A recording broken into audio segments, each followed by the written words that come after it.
You fools have no possible way to win against me. Plus, I brought a friend. Guess who came through the void? Godzilla Earth. It is I, the Planet Eater. Don't hurt my family.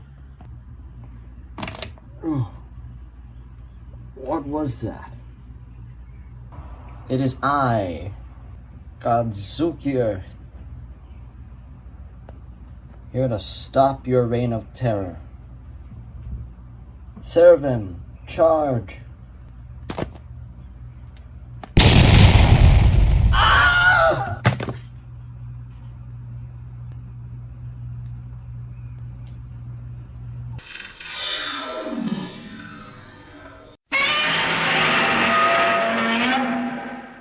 How's it, Godzilla fans, kaiju fans, collectors, and general people of YouTube? This is Chanzilla1964 back again with another figure review. This time we'll be reviewing the Godzilla Planet Eater as well as Godzilla City, Mechagodzilla City, I believe, was the original title of the movie for the anime. It's been a while since I watched them for reasons that I believe others can sympathize with. First up, we have the Bandai Movie Monster Series King Ghidorah, the King of the Void, the Planet Eater himself. I would call him the Golden Death, but in this movie he's more of a translucent yellow. He's an ethereal being, essentially. He's not in our dimension, and he's not in it. He's not exactly. He's in between dimensions. He's an interdimensional being, more or less. But detail-wise for the figure, I mean, I think Bandai did the best that they could with this figure, even though I wish that Bandai did more. But they didn't. Like, for example, I was hoping the wings would be a lot bigger since, I mean, it's Ghidorah. I mean, look what they did with the King of the Monsters Ghidorah. His wings are huge. I mean, it's a huge Ghidorah figure. They couldn't have done it with this one. And not to mention the spikes going up his neck and on his, I mean, yeah, even the spikes going up his neck. I was hoping that they wouldn't just do this kind of ridge pattern that they always do, because this Ghidorah looks insanely, not spiky, but what's the word? It looks insanely dangerous and crazy. Like, it looks like it doesn't belong in this dimension. And I mean, this figure doesn't exactly capture that all that well. Although I get what Bandai was going for with the full body Ghidorah, because I mean, having 3 giant yellow heads as figures would suck, and I'm glad they didn't go that route. But having a full body Ghidorah, I mean, come on, the legs, again, Bandai, the legs thing, they couldn't bother making the legs a separate piece and giving this giving this character more character, essentially, through this figure. Because I mean, even the tail, I mean, the tails are nice, sure, they have this kind of speeded end over here, but they could have made it longer. I mean, Bandai, come on, you guys did okay with this figure, but it looks like you guys just reused the servum wing and made it smaller. I will say this though, the heads on this figure do look nice, as well as the extra detailing Bandai did put in. It looks very nice. The fact that they even went this extra mile to put in the extra stuff and not just give us 3 heads is great. But I mean, there's so much that Bandai could have done with this figure. They could have made it another one of these, a Bandai premium figure, but they didn't. But I mean, that was my little rant. Paint, I think Bandai did okay on, because for this Ghidorah there wasn't any much paint or any much color to begin with. It's just simply a yellow golden thing in the sky. So I think Bandai did very nice. The fact that they even added paint on top of the base coat, which was this kind of translucent yellow, they added this bronze color on the very top of his necks and the top of his spikes over here, I believe. And that's it, actually. But even the fact that they added paint at all, I think in the paint department, I'll give them a plus for that. Because in reality, this thing doesn't really need any paint. At the very least, maybe like black washes here and there, because to give that extra crackling electricity effect that he had in the show, where Godzilla be phasing in and out of him. But I mean, paint, I'll give it to Bandai. As for all this extra paint that I did not explain, that I did not mention, I added all this brown stuff, like essentially what I was saying, like to give it this extra dimensional look to it, like it's actually phasing in and out of dimensions rather than it's just this giant yellow blob in the sky. Which, I mean, not saying that, you know, that's what Bandai did, but I mean, it's just an extra step up from what Bandai did. Let me just put it that way. Because by all means, Bandai did not have to put paint on this figure, but the fact that they did, thank you. Articulation for this figure, relatively simple. 3 heads move.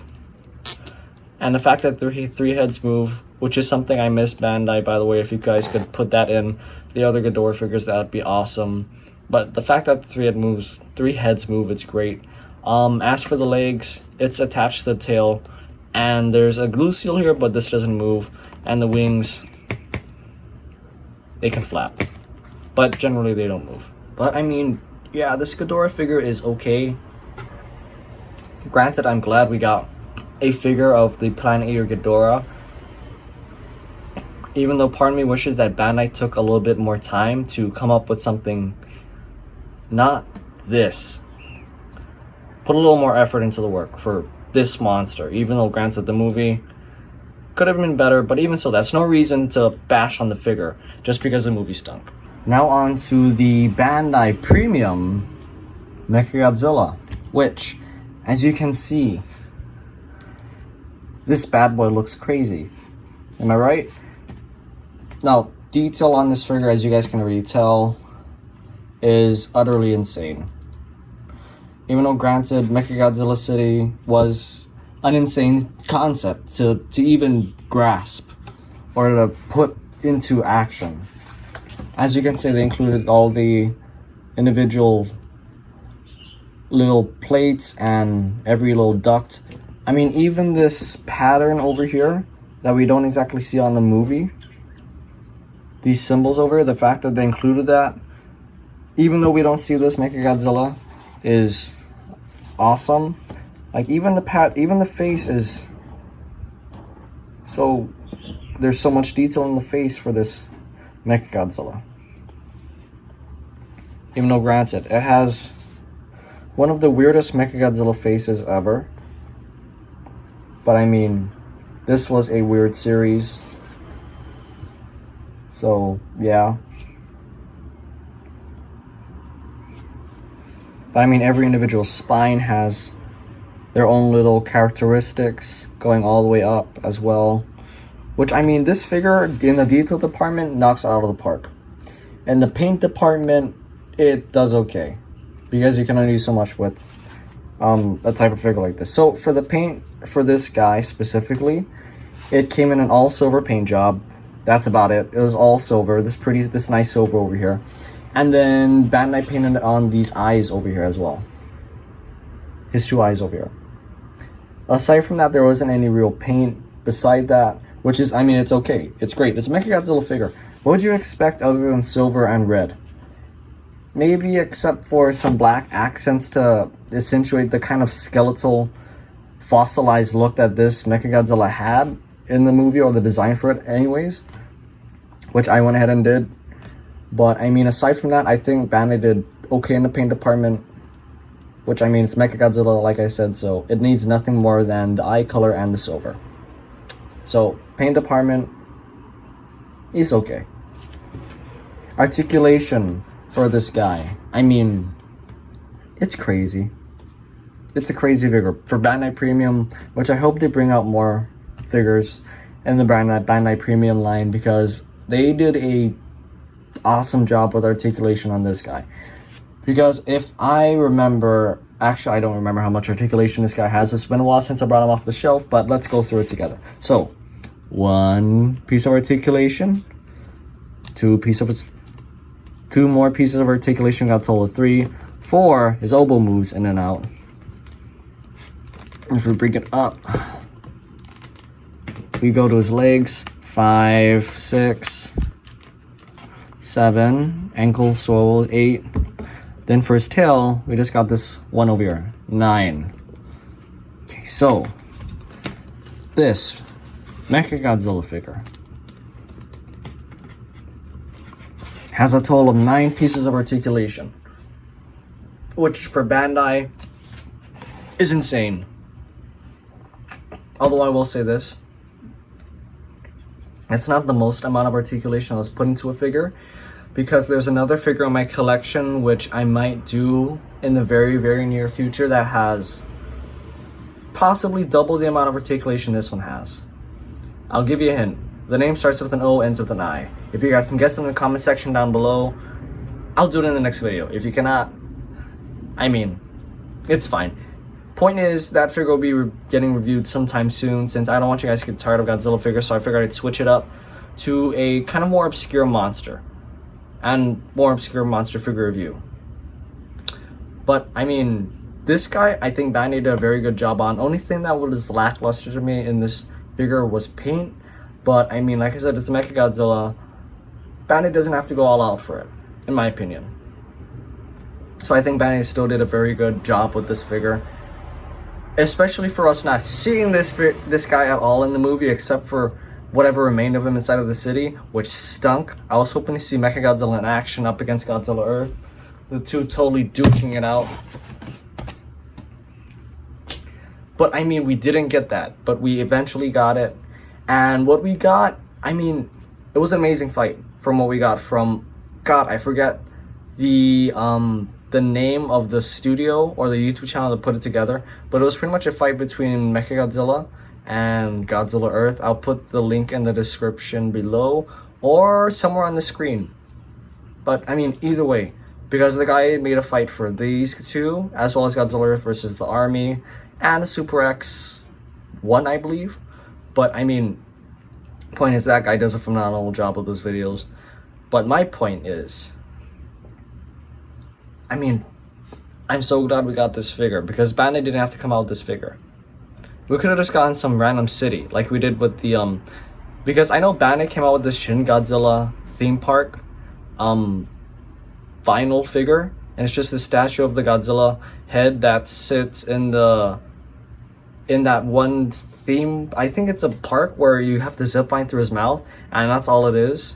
They could have just totally made Mechagodzilla City into that.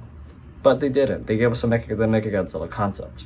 So, thank you. Okay, question of the day though. Do I recommend you guys add these two figures to your guys' collection? 100% yes. If you're a Godzilla fan, if you're a big fan of the anime trilogy, if you're a fan of either Mechagodzilla or King Ghidorah in general, heck, even if you're a monster fan specifically, or robot fan specifically for this guy, I recommend you guys definitely pick up these figures. This guy's gonna run you a pretty penny, but I will say that if you find him at the good price, he's worth it. This guy, I believe he's still very reasonably priced, especially on eBay. So I do recommend you guys go pick up this guy. If you guys want to customize him, by all means. But because I know there's some pretty good customs out there of this Ghidorah. But I mean, for this guy, you don't really need to customize him. He's perfect the way he is. If you guys want, you guys can give him attachments though, like the sphere or the his flying mode, which was interesting to see because it's all included in the concept art for Godzilla, Mechagodzilla City, which I mean, it was cool. I wish we saw it in the movie, but this isn't a movie review. These are my figure reviews. So, like I said though, 100% recommend you guys add this to your collection if you can, when you can. But I just want to thank you guys for